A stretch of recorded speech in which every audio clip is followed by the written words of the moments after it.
We welcome you to another of our fortnightly briefing where we update you on our achievements in the past 2 weeks. Um, Today, we shall be talking about some of our achievements in fighting crime and criminality within Lagos State. But before then, I would like to first talk about the explosion that happened in Mushin a few days back.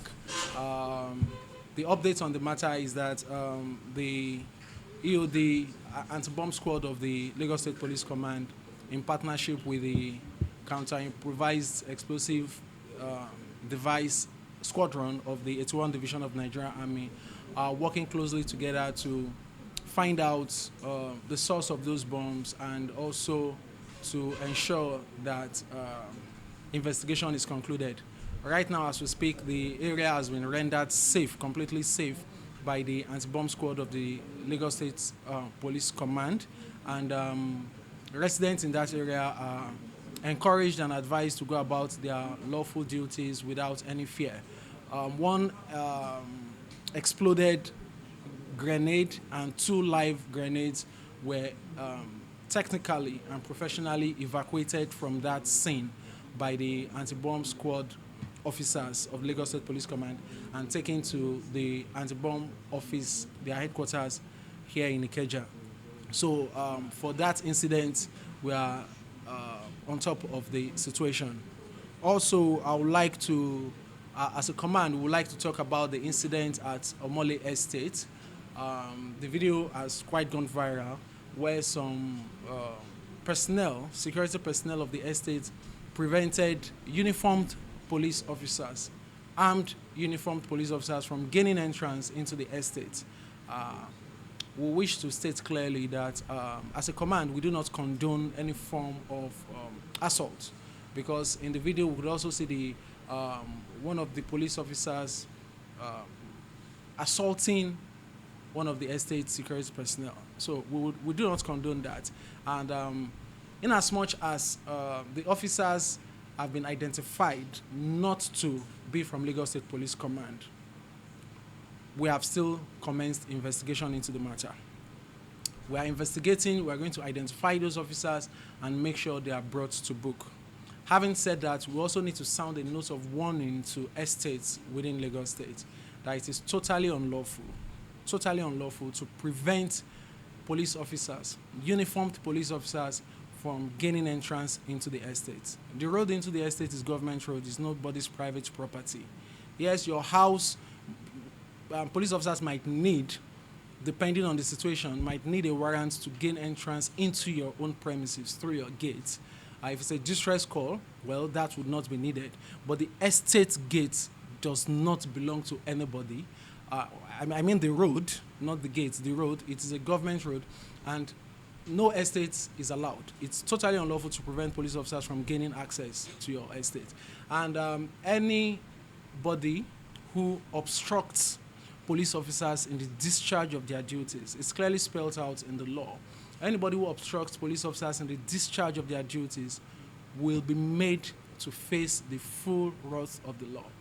We are also empowered by law to employ minimal force to ensure that we achieve our mandate of not just protecting life and property, but also maintaining law and order.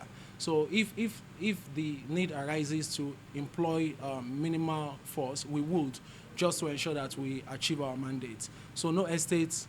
We have thousands of estates within Lagos State, and we encourage the chief security officers of these estates to properly orientate their personnel to understand that in as much as security is everybody's business, they are there to complement the efforts of the police, and they should not turn back the police and other emergency workers like fire or ambulance from gaining entrance into their estate.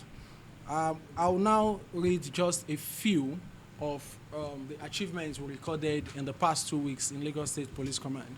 I'll just read a few while I will make the text of the rest and the few I'll be reading available to others. On April 5, 2025, we busted an illegal baby factory somewhere in Ijede in Lagos State. We got information of this baby factory, and operatives of the Lagos State Police Command swiftly moved there. And the operator of the center, one Miriam Vincent, 35 years old, and two others, Ori Ruth and Ujunwa Ifeanyi. Ruth is 23, Ifeanyi is 18, were arrested and were able to rescue some victims and three children. The children aged 7, 5, and 2. And some of the ladies were all rescued. They have been taken in for proper care, the victims that is, and they are being given proper care. Investigation is being concluded, after which the operators of this baby factory will be prosecuted. Also, we have a case of arrest of operators and their trainees at a internet fraud training school, popularly called Yahoo School, somewhere in Iju. We arrested the operators of the school, and there are 6 trainees, all of which were brought from Anambra State to Lagos State to learn internet fraud. It was also exploitative in that the proceeds of their online fraud were being totally confiscated by the operators of the school. So we got wind of it, and we went there and got them arrested. Also in Ikorodu, some kidnappers gained entrance into a property and kidnapped somebody, and also scaled the fence into the next compound and also kidnapped another person, making 2 people kidnapped. But the concerted efforts of officers of the command in partnership with Vigilante and Joint Task Force in that area yielded good results, as the kidnapped victims were rescued, and they've been reunited with their family.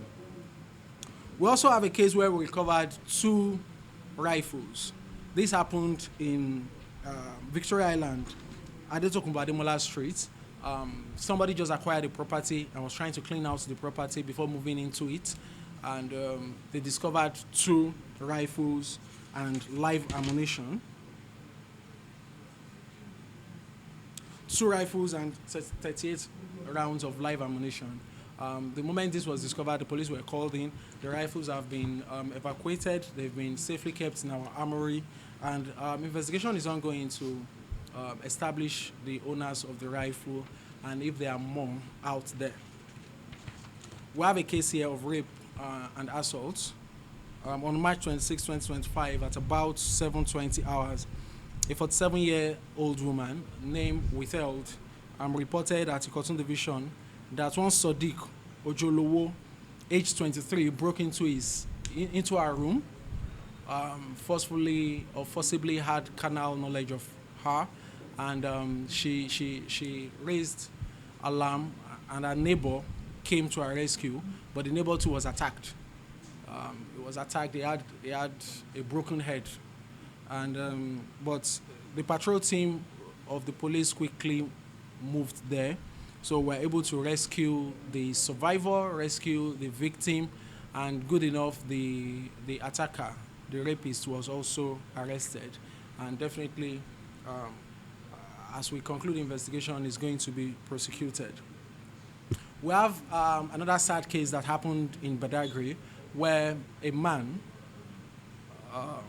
took a firearm and killed 3 people. Premeditated murder, killed 3 people.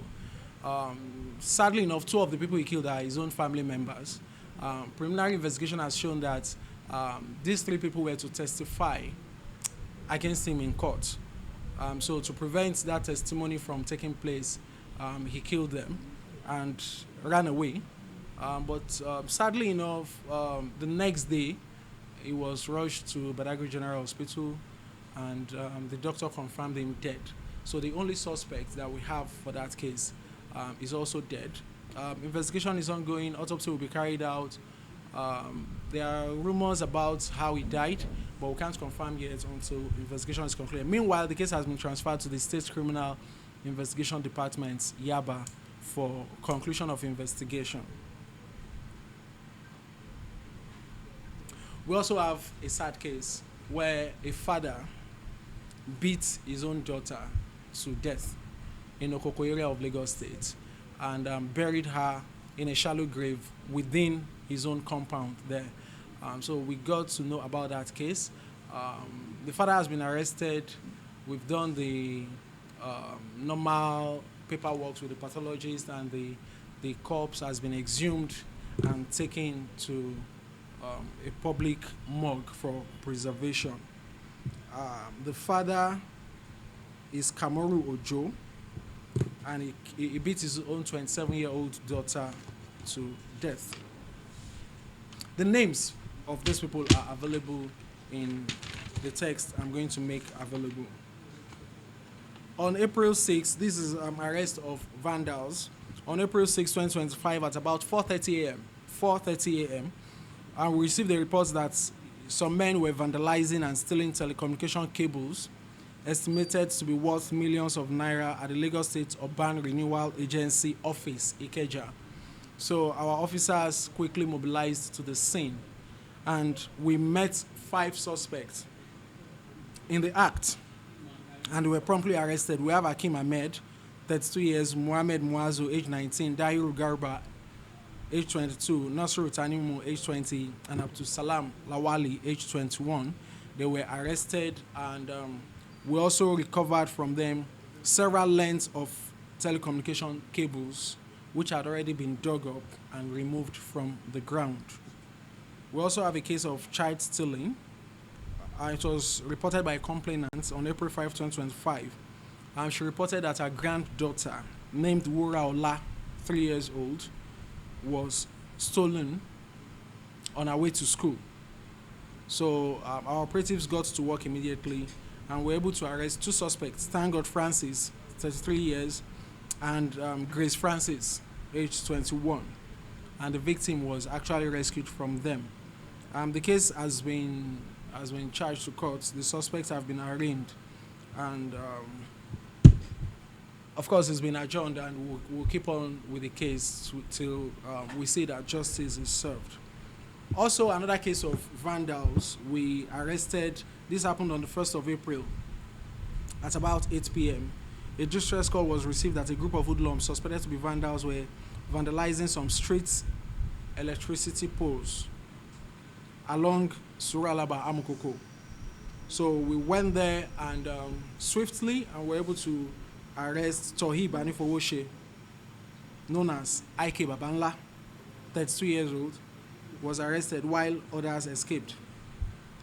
We were able to recover 5 poles, electric poles. These poles that they use for standing some of these solar-powered lights. We recovered 5 from him that he had dug up.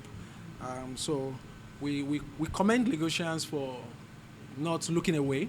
We commend Lagosians for seeing these things and promptly informing the police. If not for that, these people might have succeeded with their crime. Also, we have a case of impersonation. We received a call from the American embassy that there was a Chinese in their premises with a vehicle that had a fake diplomatic number. So our officers went there, and upon interrogating the Chinese national, he could not give any good account of the diplomatic number plate. There is no documentation, there is no allocation papers, nothing. So we actually took him into custody. There is even nothing to show that he's a diplomat. So he was actually taken into custody, and investigation has commenced into that case. We have a whole lot of cases that we successfully cracked in the past 2 weeks. I won't be able to go through all of them, but I would make this available to us. And I know you want to ask about the protests, so let me quickly talk about the protests. I'll be talking about Lagos, not Nigeria. I'll be talking about Lagos. The protests have been very peaceful in Lagos, and the protesters came out, gathered at Ikeja under bridge, and moved to the seat of government in Alausa. There was no confrontation. There was no problem whatsoever, and the police officers too were very professional in their conduct, not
Nigerians. Thank you.